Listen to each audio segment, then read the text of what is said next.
PCS. Today I'm swapping out the processor in a 2008 Dell Vostro. It's a pretty simple procedure. I just wanted to document this so other people could see how easy it is, and to let them know if they look around like on eBay, you can get some pretty good deals. I got mine for $26 and that included postage. The unit's still in good condition. It came out of a working computer. I cleaned it up with a little bit of alcohol. And it's going to go in right under this fan. I got to take out 4 screws to remove the fan. Unplug the fan right there. I'm going to unplug this fan too since the cable's sort of in the way. You always want to make sure you touch your case before you mess with any of the components inside, and don't ever touch this side of the CPU. You can see there's notches in it, so as long as you get the notches lined up right, that's all there is to it.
Pretty stiff to push that pretty hard to get it to let go.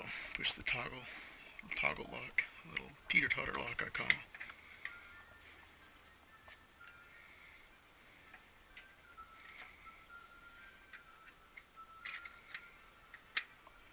Alright, so now we've got to get 4 screws out of it on each side. We got to get a Phillips screwdriver. Be right back.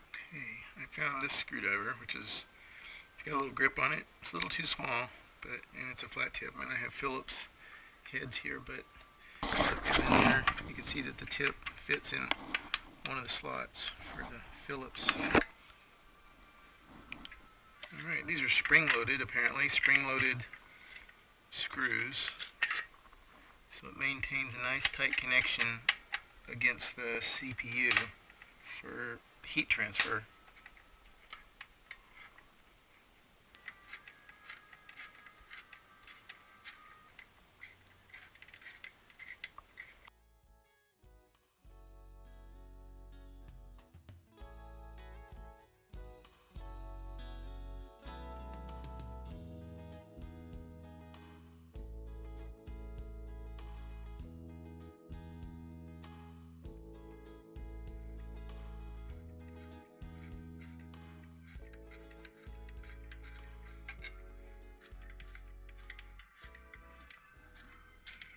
I'm just loosening them, each one of them up a little bit at a time so it doesn't get in a bind.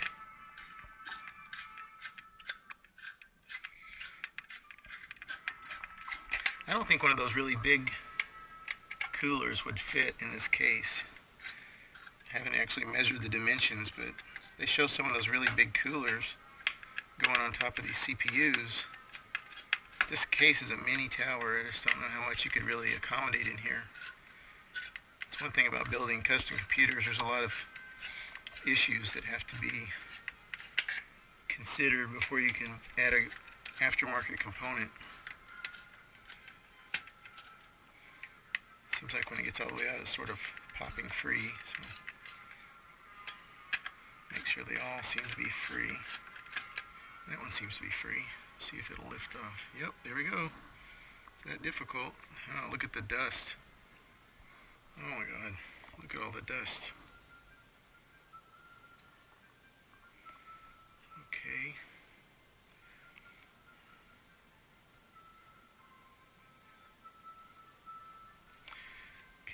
grounded. Now, and we're just moving this out of the way. That's the release mechanism right there. Okay, you just do that. And then you lift up this little retainer,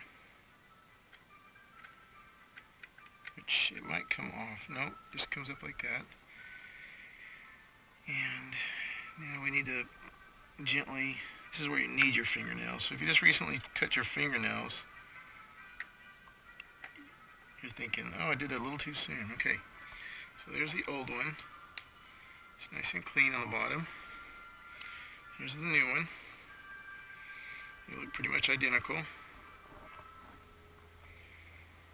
So we'll take our new one. Actually, our new one looks a little cleaner because I cleaned it with alcohol. Alright. And that's where it goes, right there. So this is our 3 gigahertz E5700 Intel Pentium, 2 megabytes cache, or cache, however you want to say it. This one you can't see because it's got thermal paste on it. So I'm going to lay that back down. That one is a E2180. The old one's an E2180, 2 gigahertz, 1 megabit cache. Alright. This one goes in right here.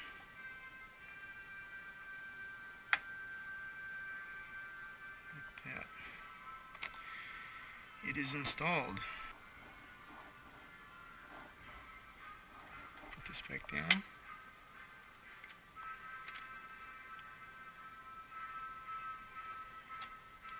Like that. And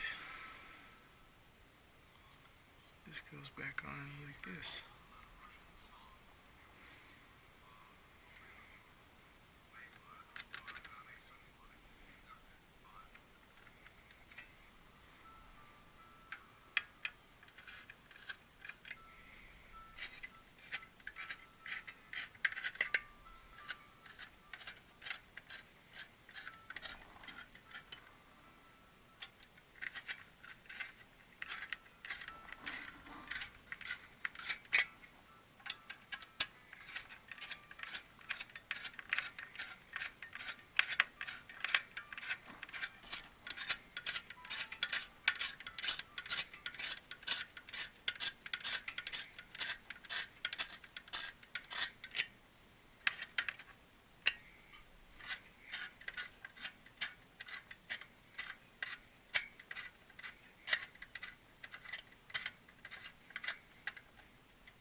Screwed down. Tight, tight, tight. Tight. Okay. Now I get our last one we took off was this one. Put it over here. Like that. And then we get this dude.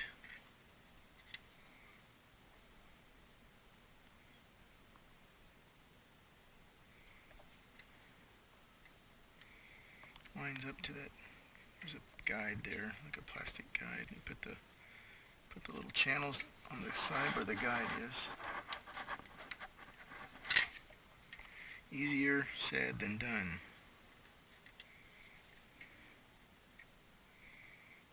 You gotta be a contortionist to do this, so remember that before you get started.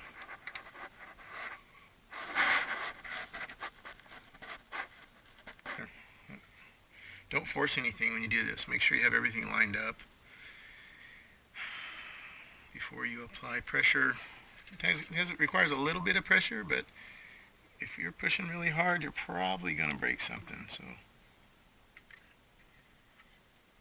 don't get in a hurry. Don't get all stressed. There. Did we forget anything? I don't know. I remembered to touch the case. Okay. 3 connections. The case fan, CPU fan, and the motherboard power from the power supply.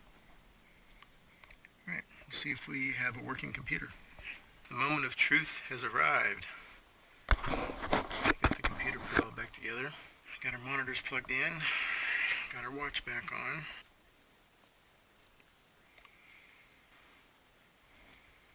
See if it'll boot up. I'm going to boot into Windows because I have a program running there that I don't have on Linux yet. It monitors the temperature of the CPU, so that's what I want to see right away. Here we go. See what we get. That's a good sign. Okay, I got a tab into Windows on the grub screen. There we go. Got grub, enter Windows.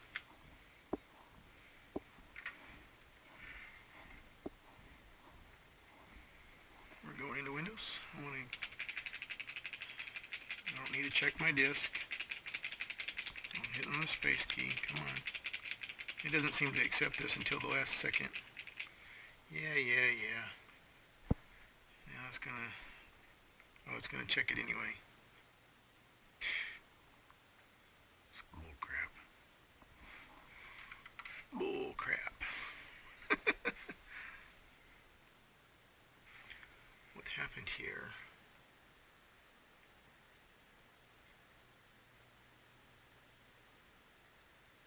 Oh, I got an email from Spatry.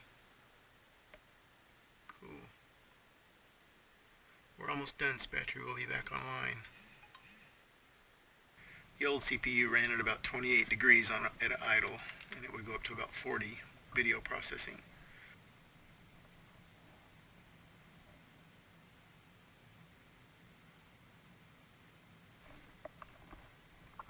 Core temp should pop right up. It's at 35 degrees Celsius, according to that. And then I'm still loading my taskbar. There it is. It's at 35 up there. You can see it right up there. It says restart. Restart now. Okay, maybe that had something to do with the new CPU. Does a CPU have a driver? I don't know.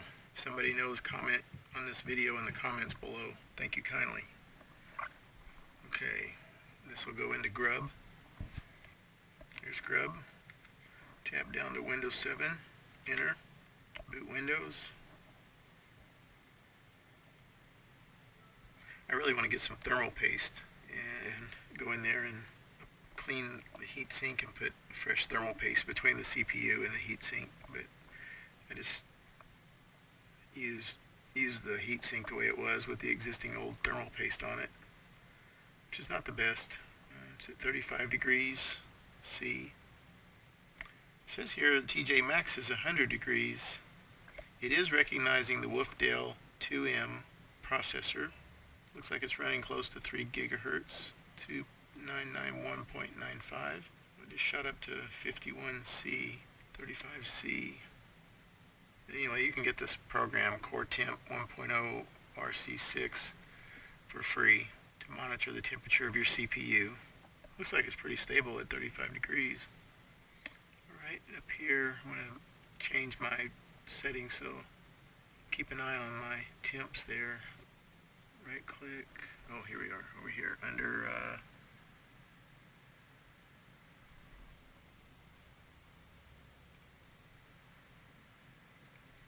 these properties, auto hide. I don't want it to auto hide right now. Apply. Okay. So we're at 39 and 35. If I minimize this, I can keep an eye on the temps right up there at the top. It's core temp. It tells me the temperature of the two cores. 35 and 35. The old one ran at 28 at an idle, which is obviously what it's doing right now, is idling. This one's at 35. Alright, I wanted to use Nexus. I have Nexus down here. It's in the closet. I'm going to go to the closet, and there it is, Nexus. And looking at the CPU meter right here, 7%, 15%, and the temp up there is at 35 degrees.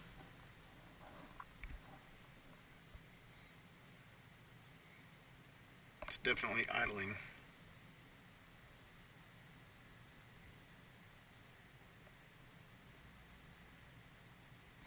So this is a little tool that you can get through WinStep. It's called Nexus. It's free.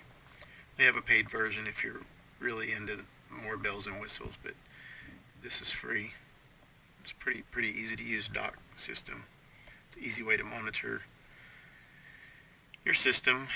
And if you want it to auto hide, you can click on the Nexus controller, double click to control the tile hides the dock.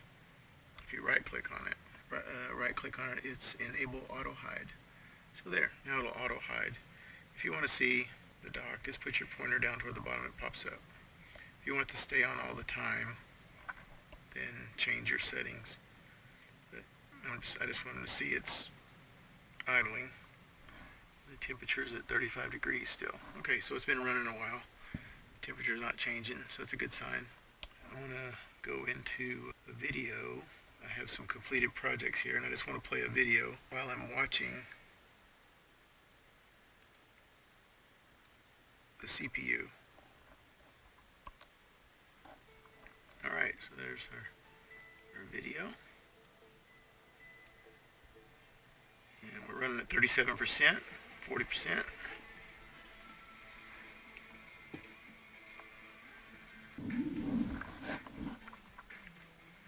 %.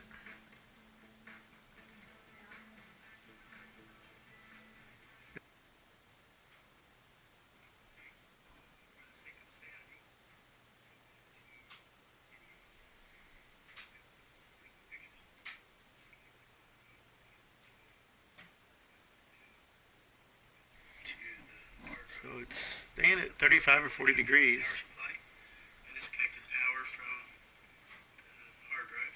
One side's going up to 40, 38. One of them's staying steady at 35. It's only running at 35%. It was running at 100 when it would do video. That was worth $23 plus shipping. Well, I'm really happy.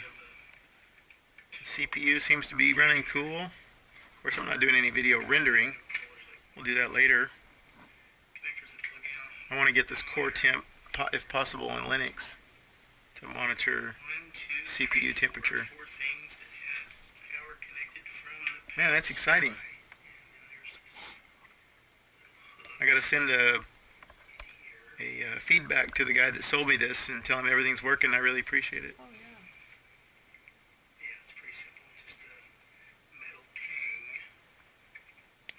eBay's pretty cool for some things. Alright, well, we'll find out what it really does later. You never know when you need more CPU power, and if you don't have it, you don't have it. Alright, thanks for watching, guys. I want to reboot the system. Going into Grub. For all the newcomers, we're booting into Grub since we have a dual booted Linux Windows system, and it'll default boot into Zorin. Hit the Grub.